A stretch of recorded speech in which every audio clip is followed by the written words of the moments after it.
The bad news is that the Fed has become extremely aggressive and hawkish. The good news is that we are beginning to get data that is confirming that the economy, the US economy, is in recession. I did a tweet thread last weekend and basically concluding that the Fed right now is much more worried about its own legacy than it is about the economy. It is so afraid that it has let the inflation genie out of the bottle and that it won't be able to get it back, that it is in unison basically going out there and saying, we are going to tighten. We have an unconditional commitment to 2% inflation. Using the CPI as its guide, the Fed is making a big mistake. There's already a lot of deflation in the economy. The Fed has shocked the system. We have gone from 0.25% in the Fed funds rate to 1.75% in the span of 3 months. That's a 7-fold increase. We've never seen that before. I think the Fed has panicked, and it's causing the economy a lot of problems. One of the most obvious, but one that very few people mention, or maybe they don't monitor, are credit default swaps, CDSs. Now, this is the price of insurance against bankruptcy. And so when the price of this insurance goes up dramatically in a short period of time, I certainly take note. So the 5-year CDX, as measured by Markit, M-A-R-K-I-T, has gone from 50 to 100 year to date. And for JP Morgan, so a money center bank, it has gone from 48 to 102. So JP Morgan's credit default swaps have gone up more than the market's average. This doubling in credit default swaps for the market's average and JP Morgan has us asking questions. Is there something systemic out there? If on top there's leverage, could be a problem. Now, one of the reasons we don't think this is going to be a problem is because of what happened a little more than a year ago with the Archegos blowup. Apparently, one bank didn't know the amount of leverage that Archegos had taken on, and this was true across the banking system. And so that's how that situation became so leveraged. I think risk officers are now looking for excessive leverage. And so we would be surprised if there is going to be a systemic risk, but we do want to note that the concern is out there and it is elevated. The Fed had waited too long, and now it's going to have to work that much harder to get inflation under control. I want to spend a little time on crypto. It has been an incredible month, and fears of systemic collapse have been rife in the marketplace. Bitcoin, it peaked way back in November at 69,000, and it is now at 19,500. It is still higher than its pre-COVID 7,000 to 10,000 range. And it is just about at its 2017 high. So this could be some support. It's also at it is below its 200-week moving average, which is at 22,500. So there is some concern that that is the new resistance. Crypto personified that. DeFi personified that. And we knew that the Luna Terra experiment with algorithmic stablecoins was not going to work. It was backed by nothing.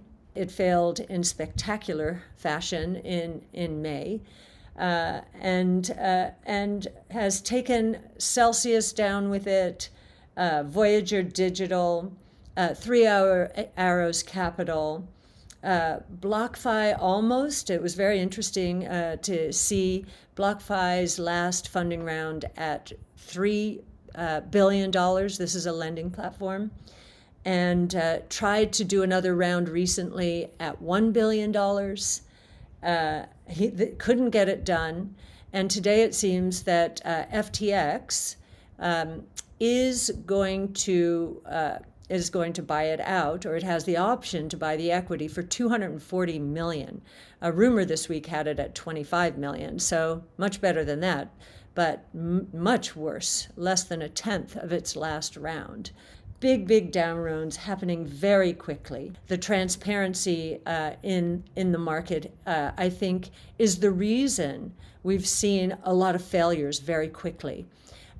We have, compared to the opacity in the traditional financial markets, I think the shakeout in crypto has happened sooner and faster than it would have in the traditional financial markets. BlockFi is going to FTX. We know that two other platforms or companies, LEDN, which is a lending platform in Canada, highly regarded, also seem to be interested, as did, I believe, Morgan Creek. Now, these are people who really know what's going on in DeFi.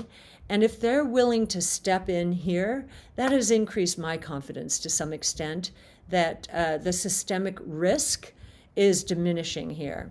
With time, we're seeing that each meltdown seems to be a smaller one, not the opposite. The only reason I think people are a bit on edge here is technicians who those who really don't follow the crypto markets at all. They're just technicians. They follow equities, bonds. They don't care what these companies do or what kind of fixed income instrument it is. They just have their technicals. Well, if it breaks from here, it could go to 11 to 13,000 from this 19.5. And the reason they say that, I can see this on the charts, is that's where there is a huge amount of support, where it peaked a lot of times. I am feeling a lot better about what's going on in the crypto world right now. You'll see our Bitcoin monthly. I would say, we're neutral to positive. We're waiting for a few more capitulation signals. And of course, time will tell on the systemic side here. And we haven't heard of another stress signal in the last few days. So that's good as well. What's happened in the crypto market gives you a sense of why it is why it's going to work long run. It's transparent. And there's a lot more trust in the crypto ecosystem because of the transparency and the over-collateralization than I think there is in the traditional financial markets. The crypto market has alerted us that hedge funds leveraging 10 to 1 when yields are 2% so that they can reach the returns or their return objectives. The Fed has already gone too far, and that if it increases rates again, I doubt it'll be 75, maybe 25 or 50. I even think that will be a bit too much given what's going on out there and given the recession we're in. The Fed thought these numbers were very strong, consumption very strong. No, consumption's falling apart. Believe it or not, bad news is good news now, as tends to be the case in a bear market when inflation is a concern. So bad news is good news, and it's always darkest before the dawn. And I believe we've passed the darkest place. There are others out there. We are reading them in the press. They say we're only halfway there. And I think they follow algorithms. I've watched a bunch of algorithmic behavior that just chases an idea until it stops. And I think we're getting close to that point where they, who seem so right with their negative stance over the last year or so, will be on the wrong side of that trade.